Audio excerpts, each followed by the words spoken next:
thank you for taking time out of your day to join us for the next hour. You know, digital communication is certainly not new, but not everyone knows how to do it well. And because Pathfinders does know how to do it well, we thought we would share that knowledge with all of you today. So many of you know Garrett Gingrich. He will be your host for the next hour, supported by Gabby Harris. So if you hear her voice pop in with some questions that you're asking, don't be surprised. I'll come back at the end and kind of excuse everyone and say goodbye. But for right now, I want to just say sit back, relax, and enjoy the next hour. And Garrett, go ahead and take it away. Thank you. And yeah, you mentioned it, but if you have any questions in the middle of it, feel free to use the Q&A. Gabby will help monitor those and help interrupt me if we need to address something too, or we'll certainly, we're scheduled to have about 15 minutes left at the very end to make sure that we address everything that you guys have. So, okay, so let's get going here. All right, so who am I and what makes me qualified to be here, staying in front of the camera speaking today? So first of all, I've 15 years in the marketing world, spent 6 years both in the client side in-house, as well as 9 years now over on the agency side. I get to wear jeans to work, so that's pretty cool. I am the #1 rated foosball player in the office. I had to tell our creative director, if you ever heard me say that, not to worry too much, but it's true. I own all Apple products, and I send and get email on my Apple products. So how does this really have anything to do with email marketing? It doesn't, but I still think it's pretty cool. All right, so enough about me. Get going. So I'm more curious about you. So before we get started, I want to do a little poll. I'm curious to where everyone is joining us from today. So I'm gonna activate this poll and see kind of what the response is. So where are you joining us from today? Are you joining us from the couch? Maybe an ironing board that doubles as a desk? How about a dark basement? Maybe the closet where your kids can't find you with that door tightly locked? The office, or none of the above, but you do have pants on. So whatever, I think that's the office. All right, we're getting a lot of a good traction there. Must be people are getting back to a little bit of normalcy, so that's fun. All right, well, it looks like we are at the office, most of us, with a few, none of the above, but you do have pants on, so that's great. All right, so let's we'll end that, and we'll get going on the real stuff. So, okay, so let's get started with email marketing. Okay, so to some of you, this may be second nature, judging by the people and looking at the registrations that came in, but for others too, it can be daunting to start to think about all of the different variables, even a little scary when you're getting ready to hit that send button on that email that goes out to over 10,000 people. So to help simplify how we think about email marketing, we put together a simple 4-step formula that you can use immediately in some of the tools to help either get going with your email or optimize what you're already doing today. So if you can send the right message to the right person at the right time with the right frequency, I can almost guarantee you'll see email marketing success. Is there any questions so far? Or can we get out of here a little early today? All right, well, okay. So I realize it's a little easier said than done, so let's unpack this a bit. So if you think about the purpose of email marketing, it's really twofold. It's a communication vehicle that helps build and strengthen relationships and trust with people over potentially a long period of time. Second, it may, and maybe more importantly, from an effectiveness perspective, it drives people to take an action that you want them to take as a marketer. And oftentimes that destination is your website. So when you're starting off, when you're thinking of sending that first email, ask yourself, what's the purpose of this email? What do I want the recipient to do? It could be something like register for a webinar. How about that? It could be read an article. It could be respond to a survey. It could be schedule a meeting. anything, follow you on social media, or check out a new feature on your website. And if you're like, okay, I got it. If you're sitting there nodding your head, yeah, yeah, yeah, and you're like, okay, all of these. Well, if you're saying that, you better be saying multiple emails, but we'll get to that a little bit later. So what this then starts to do is the purpose of this email starts to really build the foundation for the story or the message that you want to deliver that ultimately supports that action you want people to take. And when I say stories, I don't mean writing the novel War and Peace, because that would literally go against all best practices that we'll talk about today. But what I mean is that your content, your narrative, your story that builds that relationship that we talked about with your audience. And why is this story so important? Well, because my all-time favorite Native American proverb says so. Those who tell the story rule the world. But why is that? Why do those stories?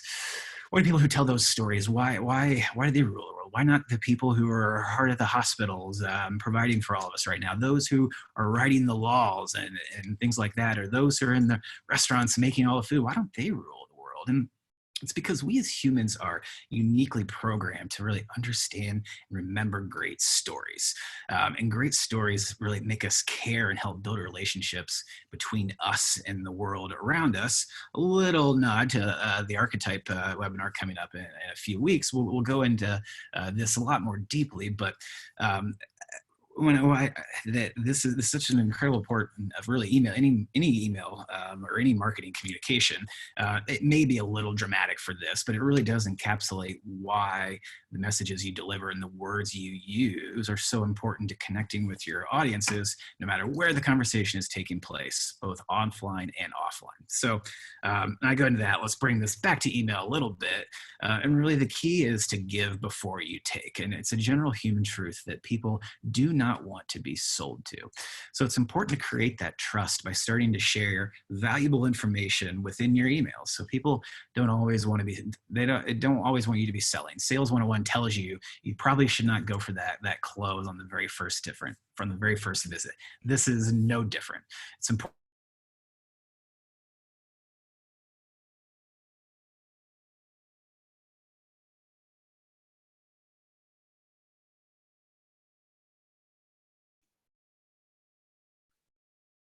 Hey, Garrett, we can't hear your audio.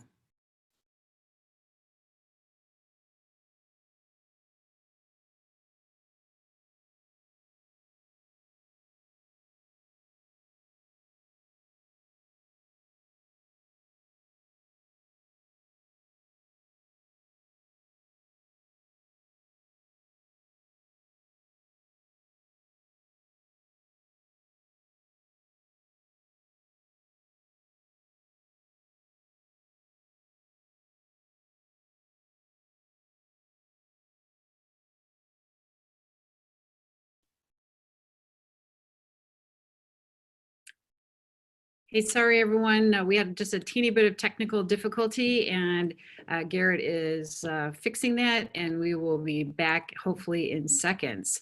Again, technology, go figure. So hold on.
All right, Vicki, am I back now?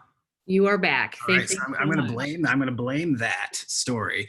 So thank you for your patience. It wasn't planned, but I will blame this story or that occurrence on, as we were talking and kind of setting things up for this. That I was telling a story about how one time we were presenting coincidentally another digital marketing strategy in email, that in the middle of the presentation the computer just went black. So that's at least was a little bit different here. I think it was an omis that I'll never tell that story again. So so coming back to, let's do a little bit of rewind here. So we have our stories who tell us to rule the world, give before you take, general human truth people don't want to be sold to. So let's go in and look at the anatomy of an email a little bit more. So the first part is that you have your subject lines, and one of the most critical parts of your email development really is that subject line, because it gets you to open your email. Think of this component as the headline on the ad that you spent months in looking at and designing and crafting the perfect one. This is just like that. Would this subject line make you want to click on it as you're opening it in the context of a flood of emails? If not, it's probably not strong enough. And oh, by the way, you only have 41 characters to do it. So, but it's important to note too that subject line in there, that character count visibility, that 41 is a guideline, because what people will see will vary by web platform, by email client, by device. Are you looking at it on your desktop? Are you looking at it on your mobile phone, etc.? So really kind of be focused on what that short headline is that gets people to open up your email. And the second most important component is your from address. So this is how your name appears in the sender's inbox. So personalize this where possible and try to avoid no reply email addresses, because it's literally not human, and being human is one of the most important characteristics in an overall digital marketing success. So if you open the email, it may start and it should look a lot like this general wireframe. You have your logo, you have your big hero shot, you have a little bit of body copy, you may have some call to action links, your button, and maybe another story, and then some social links and theme footers down there at the bottom. So some quick tips to think about as you're writing your copy, but really keep it easy, make it easier on yourself. Don't overthink this, and keep it clean and simple.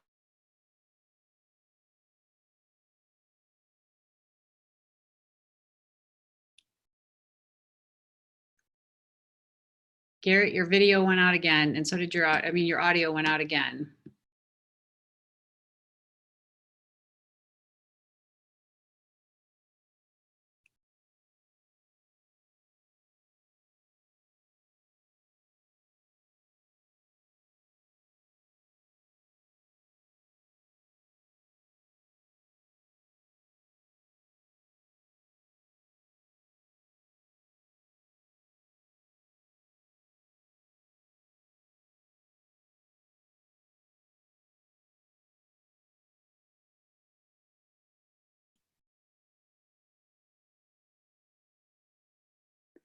Garrett is once again figuring it out, and we apologize. So hang tight. He should be back with us in a second. Again, really sorry, everyone.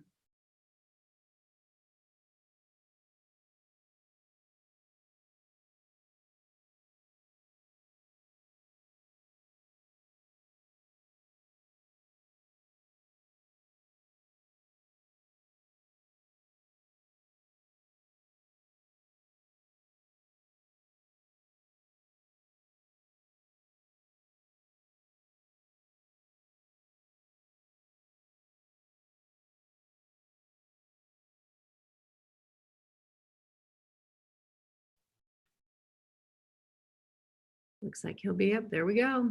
Great. Thank you. Yeah, so this is great. This is wonderful. So we'll keep this human. I apologize for that too. And we tried something new, and I'll take this computer and throw it out the window then when we get done with this. So people, going back to kind of picking up where we missed off, where we left off, but people say that they prefer those HTML, those nicely designed emails, the ones that I'm going to show you here in just a second. But HubSpot, what they say a lot, and again, it depends on the context, is that those plain text emails, the ones that look like it came from somebody directly from somebody's Outlook or their Gmail are oftentimes the one that have the best engagement rates. Another quick tip, personalize where possible. We'll talk a little bit about that in a second, but another important thing is that emails should not be treated as landing pages. These are the ads to get you to those landing pages. You want to tease them so that they actually click and they get to your website, and that opens up the doors to a lot more in-depth immersive content experience that you provide with that technology and that experience. And with mobile, keep in mind that that's where a lot of these emails now are open from, and limit some of the scrolling that you're requiring people to do. So those call to actions too. So I know I talked about the subject line being the most important thing. Well, that's the most important thing to get people to open your email, but the most important thing within it is really that call to action. We really want to encourage you to try to avoid generic sayings like learn more, explore. Like, explore what am I exploring? I'm in an email. So try to do something more descriptive, enticing call to actions related to your message. So some examples: shop the fall collection now, or access your account, get 50% off today, or get started, or things like that. And I think another important piece of this too is that as you're thinking about those call to actions and then the impact that they can have, some call to actions like buy now infer a greater commitment on behalf of that email subscriber. So you're inherently asking them by clicking they're asking to spend their money by clicking on that button, versus shop now represents a much lower commitment level. So a while back, we actually ran some tests to see if high or low commitment language really works best. And we found that typically low commitment propositions work better for these call to actions within these emails. So again, something to consider as you're thinking, and we'll talk about some of the testing. So now we've looked at the anatomy. Let's look at some examples of how this can be brought to life and how you can add your own flavor and personality to these to really make them come to life.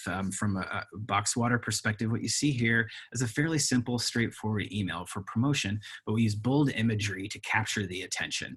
You try to avoid using stock photography as much as you can and really make it unique to you, your brand, your personality. Use an offer that has a clear copy and supporting call to action. So you'll see a single descriptive one here: get your blanket. It's not a learn more or take it, it's get your blanket. It's telling you, the user, subscriber, exactly what they are to do. And I think one of the most simple things, it doesn't try to do too much. It focuses on the message, it gets you in, it gets you out, and gets you on with your life. This one, some of our friends on this call may recognize too. This one's from Ulta Beauty for their credit card members. So one column emails from a design perspective work really great on both desktop and mobile applications. You'll see this one uses really vibrant colors with a clear emphasis on that card product, which is really the whole point of this email.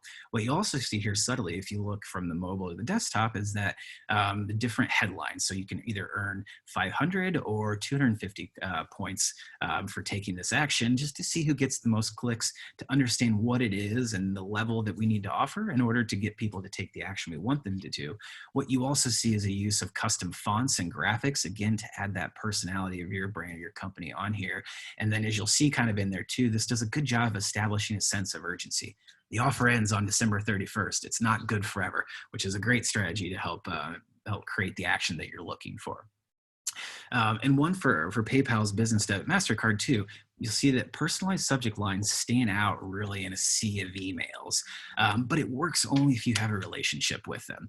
People aren't fooled. If they don't know who the sender is, they've never heard of it, but yet you're calling them by the name, they might be calling bull on you a little bit. So it works with those people.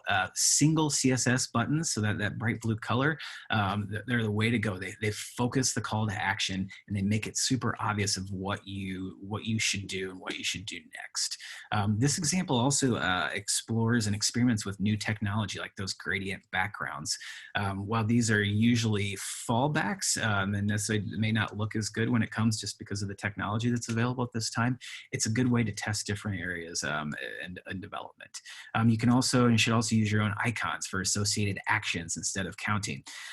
Icons clearly identify steps and show how the process works and usually get people to interact with them. A lot of times, even on websites that people notice yourself, you'll be drawn to those icons and you'll be clicking on those. So it's a great use within email as well. So after a little bumpy road through step one, how do you make sure it gets to the right person? And we'll make sure we can deliver this to the right people. So to do this, I invite you to step into your audience shoes because it allows you to focus on the person behind the email, behind the screen, and talk to them versus what you want to say about yourself. And while this is a very simple concept by nature, it's often forgotten.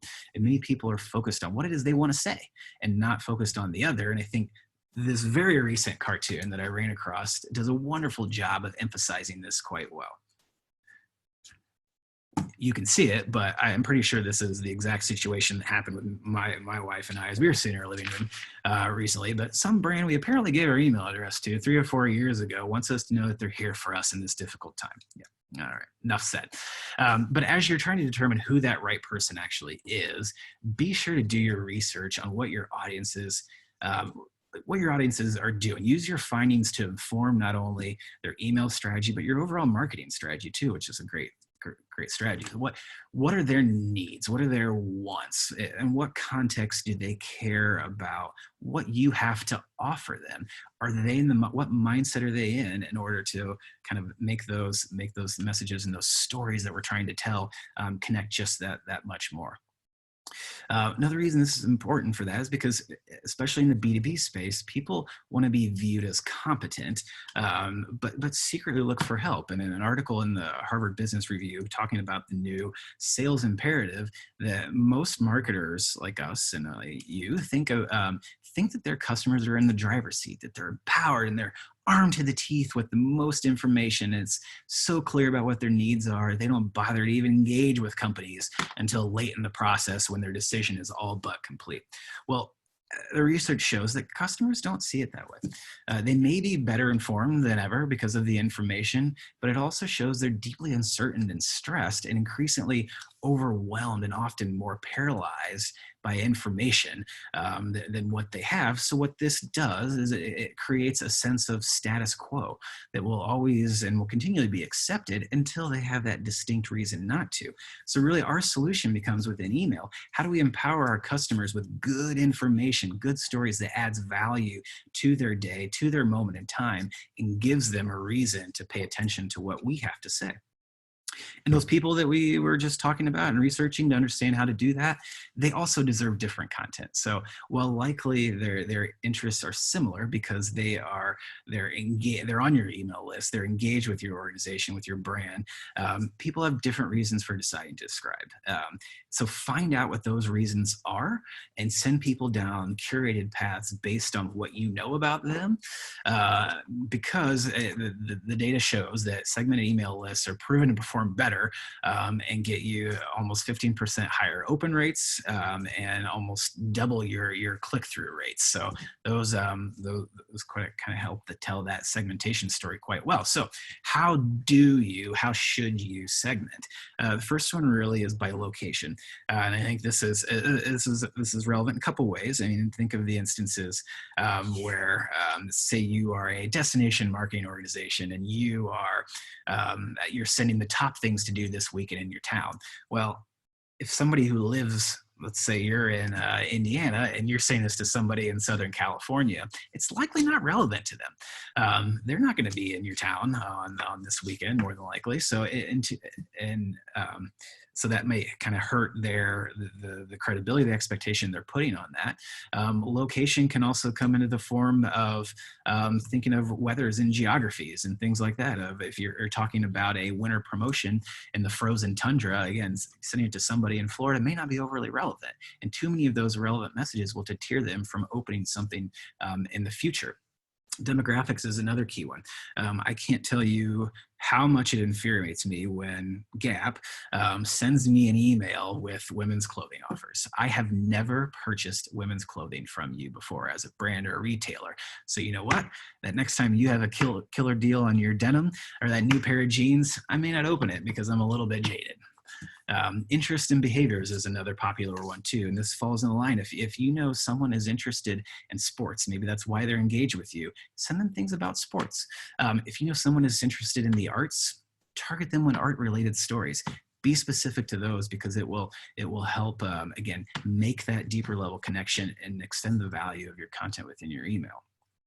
The other one too is really to consider is the phase in your customer journey or your customer cycle. And I could go down a rabbit hole of how important this segmentation really is to overall marketing effectiveness, but I'll save you the time on there. So if you know, but in generally sense, what this means is that if you know your recipient is in their research phase or just gathering information, send them information, send them articles to help their research. If you know, and they've been on your list for a while and they've been researching for a while, and they're about to make a decision because of some of the cues they've given you, send them a promotional offer or encourage them to schedule a meeting because that's the moment in time when that type of message is right. So that's a pretty critical one. And finally, personalized to the person where it's possible. We talked about those in that PayPal email about where it stands out as possible, but make sure when you do this, make sure the name is spelled right. Make sure their name is not in all caps, but the rest of the email is in sentence case. Because it goes back to make sure you're genuine, make sure you're talking like a human because people will see through that right away. And according to Marketo, emails with those personal subject lines are 26% more likely to be opened than without them. So it is a good tactic. Okay, so we've nailed our message. We've ensured that it's delivered to the right person. Now let's make sure that you send it at the right time. So that increases the chances of the recipients of opening this. So, and really to do this, you keep an eye on analytics and specifically some of your engagement metrics like open rates and click-through rates to see what we can do. So we're gonna try a little here, poll 2 and see how this works again. But so what would you say is, if you were to say, what is the best day of the week to send email? So we'll go ahead and see what people are saying, what people are engaging with. A nice little mix of different things. Okay. I honestly was expecting a little bit different results, but we'll go with it. So I'll give it a few more here, but it looks like our most popular days are a fairly even split between Monday, Tuesday, and Wednesday. So Monday, Tuesday, Wednesday is what that shows. So well, I was expecting more Tuesdays because that is kind of the mythical day that a lot of people talk about. And according to about any place you Google, the top 10 email marketing studies say the same thing. However, I would encourage you to experiment. Watch your metrics because they're a window into your recipients' behaviors, and lots of opens and clicks may mean you're saying at the right time, or it may not mean you're sending at the right time. So be mindful of those.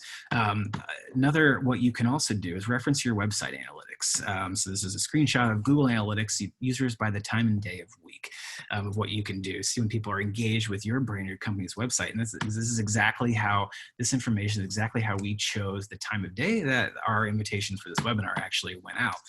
But one of my favorite examples or stories of this concept of sending the email at the right time was from a zoo that was having issues with their email marketing not driving any ticket sales. They just didn't get it. They were sending it out on Tuesday morning like everybody said to do.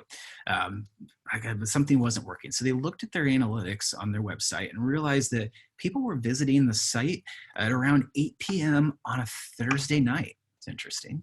But it was after dinner when the kids were in bed and the parents were deciding on what they wanted to do this upcoming weekend. So the zoo started sending out ticket emails, ticket promotions Thursday afternoons, and saw a dramatic uptick in ticket sales conversions from their email marketing just by looking at their analytics and repositioning the day in which some of those emails went out. So you never know. I encourage you could certainly start with those popular times, the Tuesdays, the Monday, Tuesday, Wednesdays, but know that what's everyone else is doing, it could mean more clutter, and the time that works best for you, your organization, your brand may not be the same that works for everybody else on this call. So test. Okay.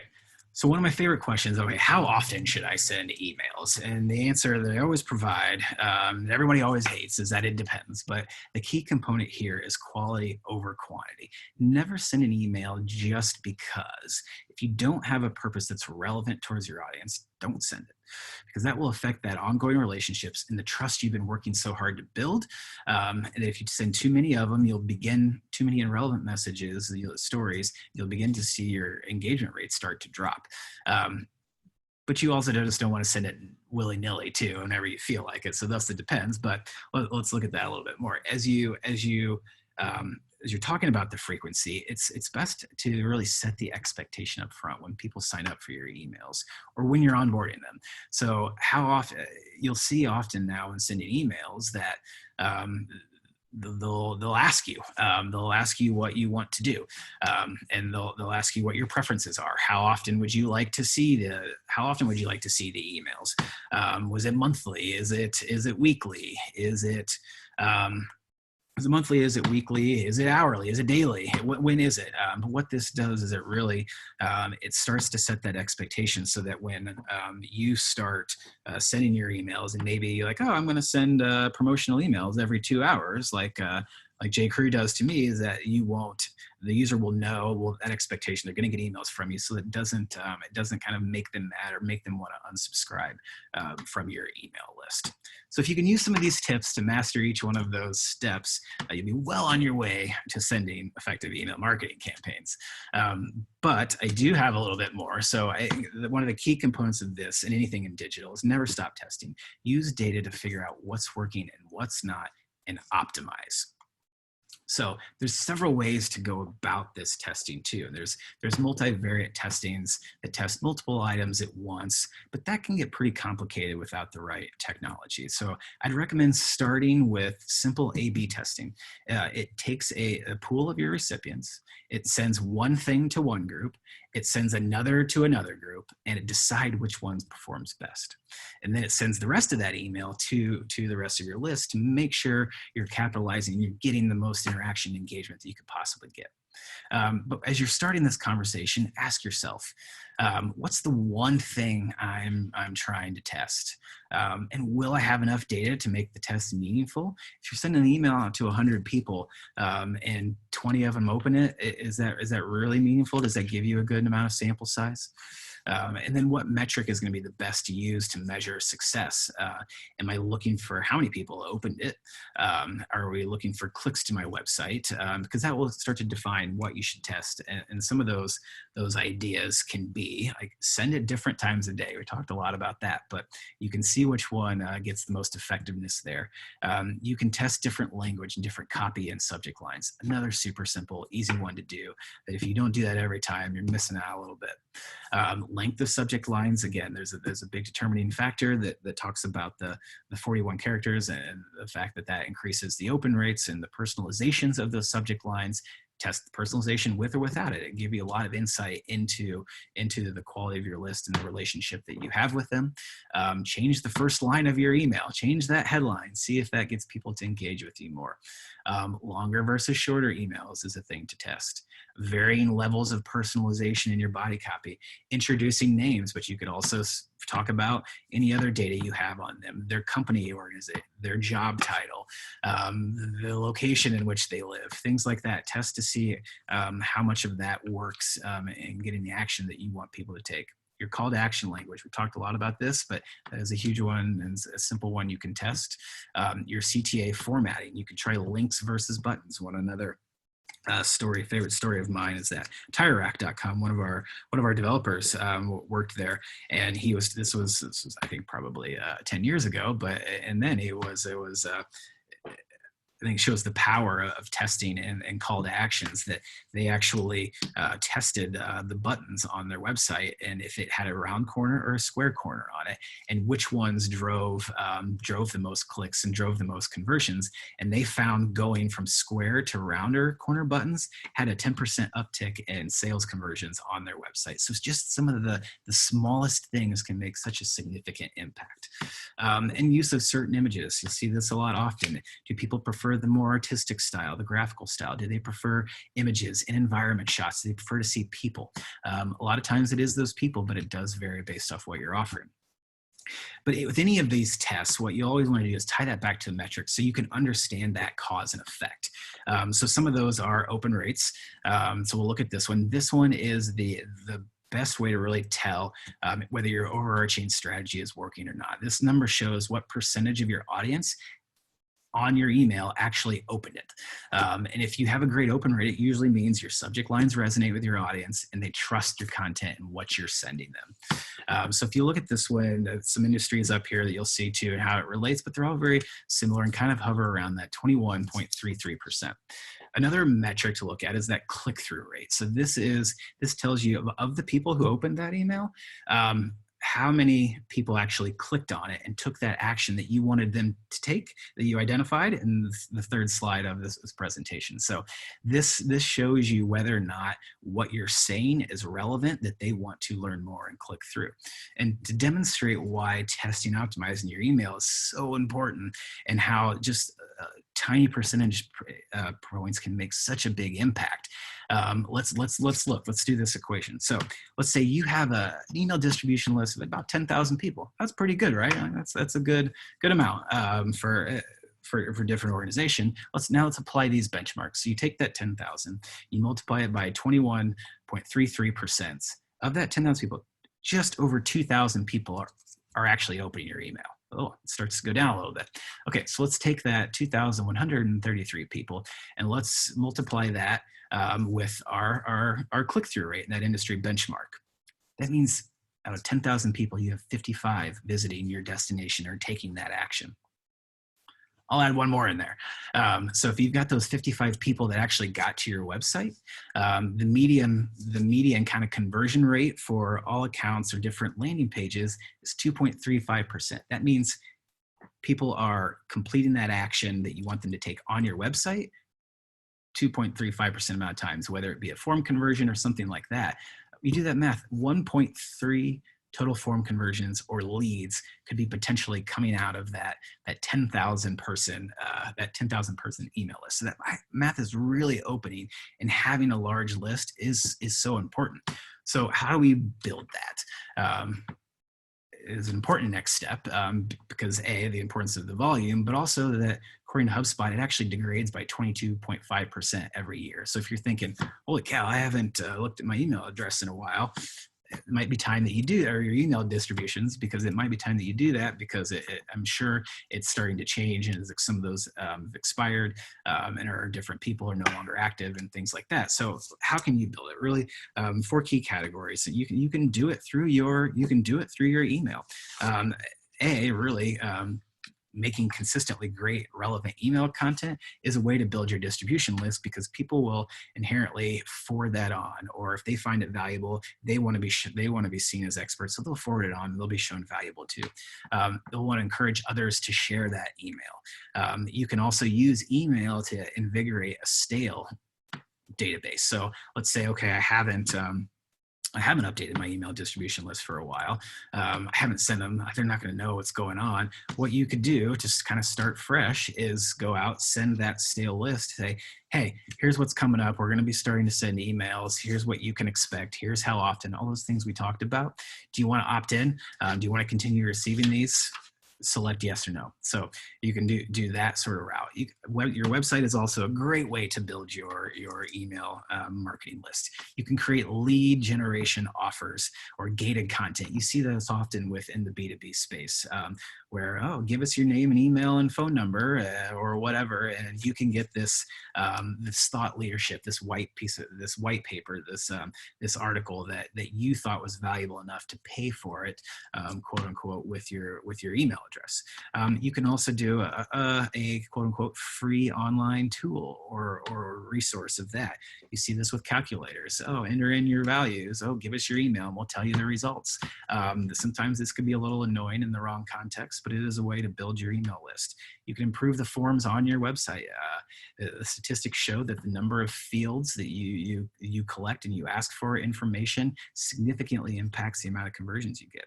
You can guest write on other blogs, so you can kind of cross collaborate. You could on one of your peers or somebody that kind of a friendly person in the industry, you can write on their website, and then you can tap into their audience and come back to learn more, want to learn more, consistently learn more from you. And then you could use social proof and testimonials about your content too. It's like it's a positive way to do that. That, oh, this email content's so great, I will read it every morning. If that's the case, then go for it. Next one, social media. You can use this channel to help promote content with free giveaways. Click here to, like you saw in the box water email, click here to capture your free beach towel. And then we've got emails that we can continue to market to. You can promote those lead gen offers on your website as a channel to drive back to your traffic. You can put a call to action button at the top of your Facebook page to sign up for emails and tips and tricks and anything like that.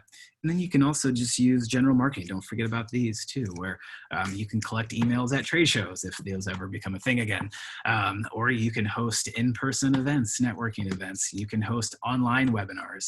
You can host online virtual networking events and promote through LinkedIn and get people engaged and building in your email database. So just a number of different ways. And if all else fails and that pop-up banner doesn't work, you can always just try this route. So while we've been talking specifically a lot about email, it really is just one component of your overall digital marketing efforts. And to be successful in digital marketing, you have to take that human-centered approach by finding people where they're talking and adding value to that conversation, no matter where it's taking place. This constantly means searching for new and better ways to interact with our users and relentlessly breaking down those boundaries between platforms to build those multi-channel relationships. When I say that, I mean on your social channels, on your email, on your website, really anywhere, because that's the world that we live in today. Do we have any questions, Gabby? And if there's a question about my computer, I'll gladly talk about it too, but we can try to stick those to email marketing. So if you want to pipe in, we will do our best to address some of those. Yeah, so my first question is, what do you think the best way to build an initial email strategy is? Yeah, I think that's a great question. So first of all, I'd say reference some of these tools that we talked about here. But really the first is to identify what your specific email marketing goals are. Are you using email for customer retention? Are you using email to upsell something? Are you using email to cross-sell something? Are you looking to convert your prospects into customers? And kind of look at those, answer those questions, understand those, and determine some of those qualitative and quantitative aspects that you want to goal, so that you can start to put those in place and measure those. And then next, make sure that it aligns with your overall digital marketing strategy and how it plays a role in your greater marketing mix, because rarely is ever a one channel strategy the best route to go. So consider how it plays a role and it supports the messages of other communication channels that you have out there. And then finally, figure out a process for continuous improvement. When you send an email, what happens? Go back and look at the data, use that data to inform and influence how you continually build and optimize your emails. Great. My next question, should I buy email marketing lists? I love that question. We run into that question quite often, and I think you will get various schools of thought on this one. But I would say, generally speaking, I would try to avoid buying email lists, because what you're doing is you're beginning to communicate with somebody that you don't already have a relationship with, or who doesn't know, may or may not know who you are. And email isn't the best form of communication to do that. So while you can certainly buy those lists, what I would do if I were you is I would reframe your mindset and your expectations on those results and those benchmarks that you're aiming towards. That 21% open rate was the industry standards. That's for email subscribers, people who know you, have liked you, have opted in, wanting to hear more from you. If you were to send it to people who have no idea who you are, that may drop to below 3% of an open rate. So I would say it's you can, but I would say kind of shift your expectations from a results perspective, because it will take a lot more lifting to establish that trust in that relationship. Any others? My last question. So I've heard email is not really a good use anymore because we all get so many of them. What is your opinion on that? So I would say email marketing is still one of the most effective tools out there, for businesses and brands to use alike. It doesn't matter if it's connecting directly with the consumer in the B2C space. It doesn't matter if it's B2B. There's a number of different ways you can approach it for each of those. But if you think about it, instead of posting something out there on your website or on social channels, just kind of hoping that somebody will stumble upon it and see it, what you're doing is you're sending a message directly into somebody's pocket, potentially. That's intimate. So next time they open up their phone and they look at their email, they'll see your message right there. So it's a direct line of communication into our audiences. But it is also recognized that it is often a numbers game, like you saw that with some of the equations there too. It does take a lot of recipients to get some of that attraction, and it does take sending a fairly significant amount of emails to continue to sustain that effectiveness over a long period of time. The other thing I'd say too is that inboxes have gotten, the technology has gotten a lot smarter in how inboxes show and display the emails that you send. If you're a Gmail user or even Outlook users in Gmail, you see now that you have your priority messages, you have your promotions, and you have I think those are the only two that I have, or the one that I listed. Oh, and then social emails too.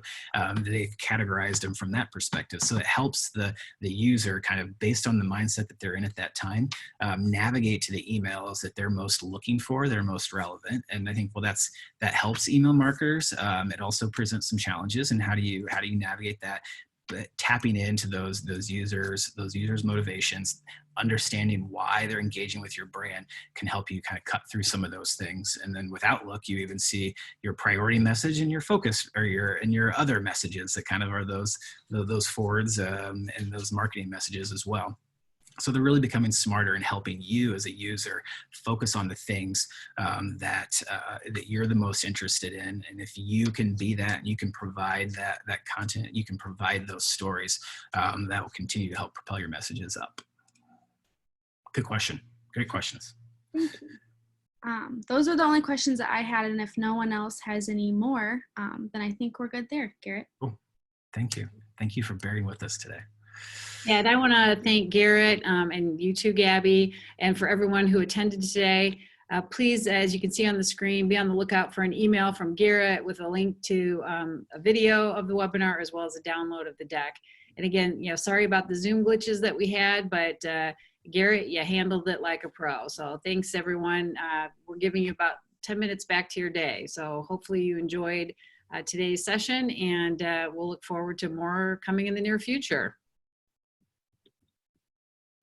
Thank you.